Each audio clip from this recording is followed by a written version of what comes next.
Hi හැමෝටම මේ මගේ පළවෙනි වීඩියෝ එක මම දන්නේ නැහැ මේක කොහොම වෙයිද කියලා මොන හරි අඩුපාඩුවක් තිබුණොත් මට කියන්න මම මේක කරන්න හේතුව වෙන්නේ මම ලෙදර් වලින් ජුවලරි හදනවා ඒ ලෙදර් කියන්නේ මොනවද කියලා කියන්න ගියාම ගොඩක් අයට හැමෝටම නෙමෙයි ගොඩක් හැමෝගෙම පිරිසකට විතරක් ඒ ලෙදර් කියන්නේ මොනවද කියලා කියන්න ගියාම මම ගොඩක් අපහසුතාවයකටපත් වෙලා තියෙනවා. ඒක නිසායි මම මේ වීඩියෝ එක කරන්නේ ලෙදර් කියන්නේ මොනවද කියලා කියන්න.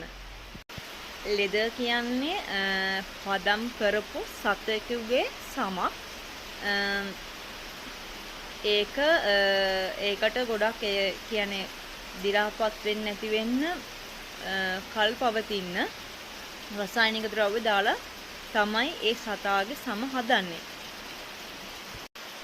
සතෙකුගේ සමක් පදම් කරනවා කියලා කියන්නේ ඒකට සතාගේ සම අරගෙන රෝම නැතුව සතාගේ හැම විතරක් හැම ලේයර් එක විතරක් අරගෙන ඒකට රසායනික ද්‍රව්‍ය දාලා ඒක කුණු වෙන්නේ නැති වෙන්න කල්පවතින විදිහට හදන එක තමයි පදම් කරනවා කියලා කියන්නේ. ඒ කියන්නේ ටැනින් කරනවා කියලා කියන්නේ.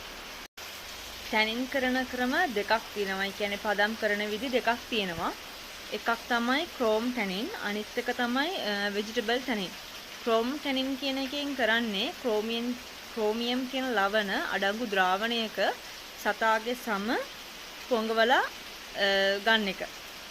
ভেජිටබල් ටැනින් කියන එකෙන් කරන්නේ ස්වභාවික ද්‍රව්‍ය වලින් ඇතිවන රසකාරක රසායනික ද්‍රව්‍ය භාවිතා කරලා සතාගේ සමට සංරක්ෂණයක් කරන එක තමයි ভেජිටබල් ටැනින් කියලා කියන්නේ. මේ වගේ සතුන්ගේ හැම ගන්න සත්තු කිහිපයක් ගැන මට කියන්න පුළුවන්. ඌරන්ගේ ගන්නවා, එළුවන්ගේ ගන්නවා, තව බැටළුවන්ගේ ගන්නවා, ගවයන්ගේ හැමත් ගන්නවා. කිඹුලන්ගේ හැමත් ගන්නවා. මේ වගේ තව මීට වඩා තව සතුන්ගේ හැමවල් ගන්නවා. ඒ වගේම මේ ගන්න ලෙදර් වල විදි තුනක් තියෙනවා.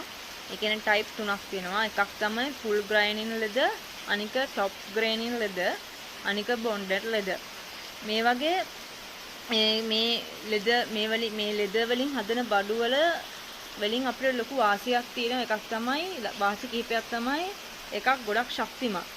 අනික නම්‍යශීලී.